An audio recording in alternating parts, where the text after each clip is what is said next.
Hi, Hugh Taylor here, and welcome to How to Write a Press Release, part of our ongoing video series from Initium.Center. So before we dig into how to write a press release, I want to offer some what I call press release ground rules. These are based on my experience doing public relations in the Fortune 50 and Silicon Valley, as well as on my experience writing over 2,000 press releases on freelancer platforms.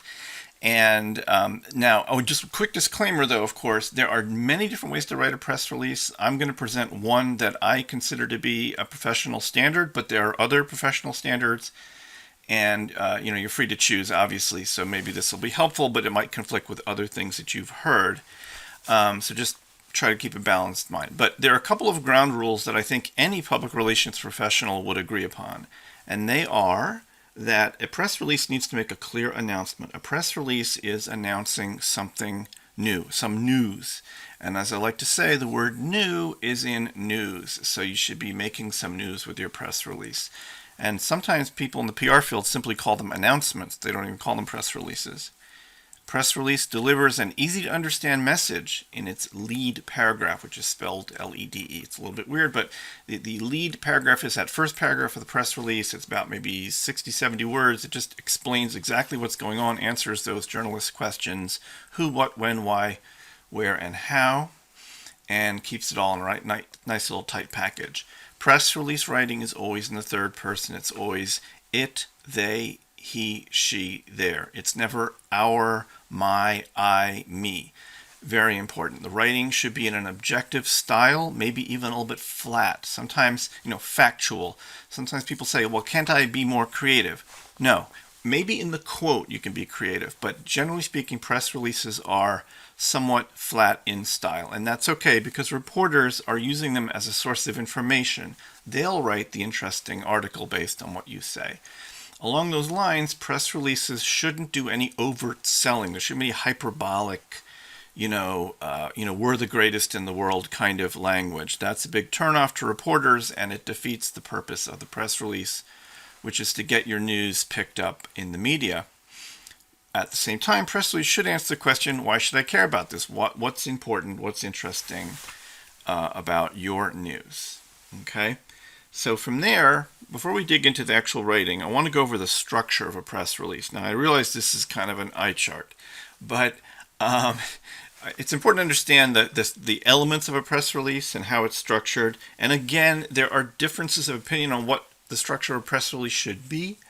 Not everybody does it this way. This is the way I do it. This is a pretty standard approach that I recommend that you follow.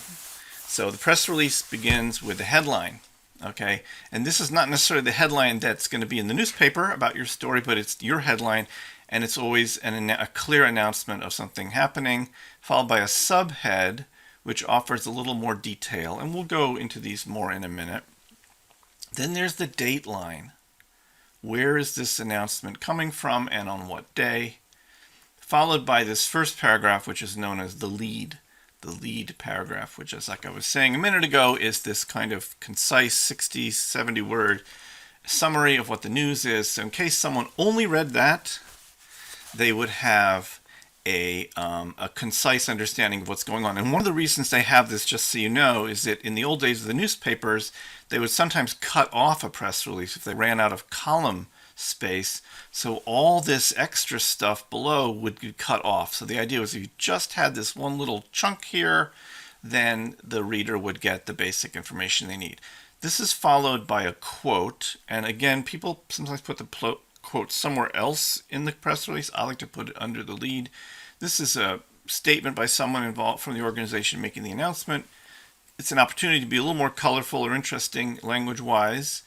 And then followed by supporting detail paragraphs, which lay out more, background, more reasons why this is an interesting story, more reasons to care, more reasons to take action, leading to the call to action at the end, which is almost always today a URL. Sometimes it's a phone number.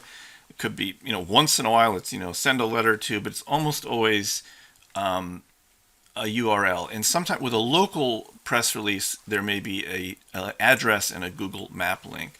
And at the very end, you have the word end, and these three little pound signs, which is again a holdover from the old days of the newspapers with linotype machines and stuff, and somehow we still do it because I guess people who do public relations are kind of traditionalists at heart. So let's go into the press release itself. So here's the press release in a Word document. And by the way, we have a free press release template available. You click on the link below, you can get it. It follows the same format and it has some instructions, step-by-step instructions that you can follow. So just another little quirk, press releases always say for immediate release at the top. And it's one of these kind of holdovers from the old days, like, this is important news, you got to announce it right away, it's for immediate release. Okay. Sometimes it will say, just so you know why this is there, it will sometimes say something else. It'll say embargo release for another date, and that's in case you want to show a reporter a press release in advance. Okay, just so you know. So the headline is obviously one of the most important elements of the press release, and it follows a very standard pattern, or at least in my opinion, it should follow a standard pattern. And that pattern is the name of the organization making the announcement, in this case Appalachian Vineyards, is announcing something.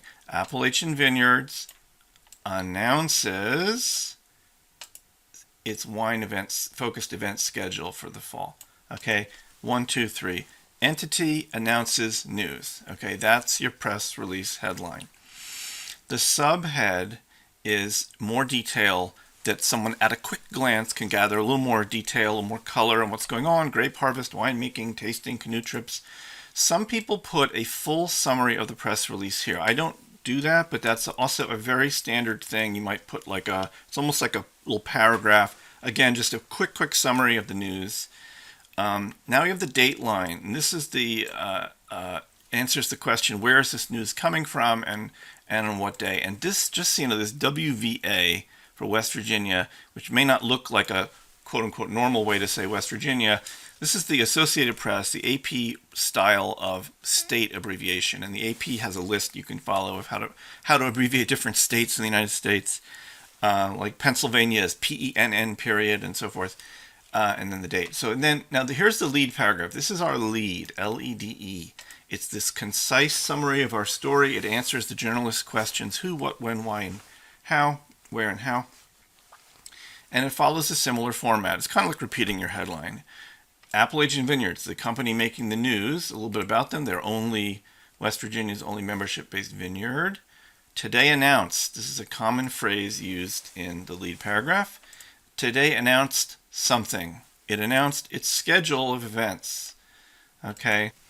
And in this case, this vineyard was saying to me, well, we've got this going on, this canoe trips, winemaking, wine tasting. I said, the best way to do this is just to say you're announcing your event schedule, because that consolidates the announcement into one clear sort of nugget of information, and you can then flesh out the detail from there.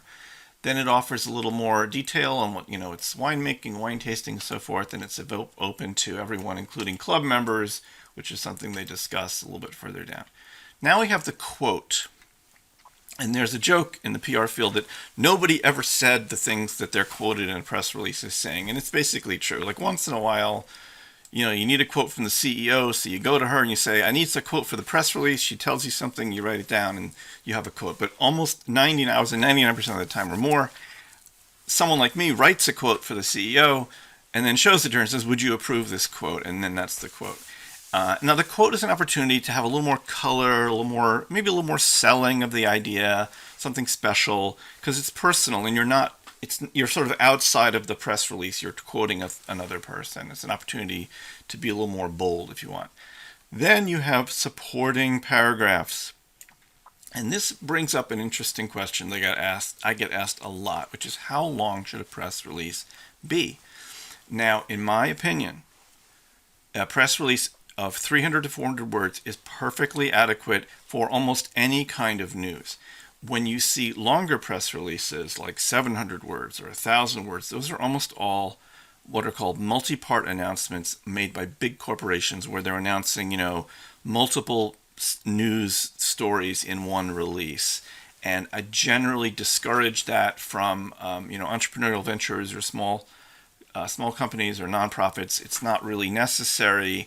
And and sometimes people want to do a 500 word press release. That's okay if you have the detail, because you don't, I mean, most people can say what they need to say in 300 words. In this case, I have 3 supporting paragraphs that just flesh out a little more background. This is an annual tradition, what it's for, this is where this comes from, and then it offers this additional detail about the canoe trips, which are kind of fun. And then we have a follow-up quote by the spokesperson. By the way, if you don't have anybody particular to quote, you can use this phrase, spokesperson. It's generic, it always works.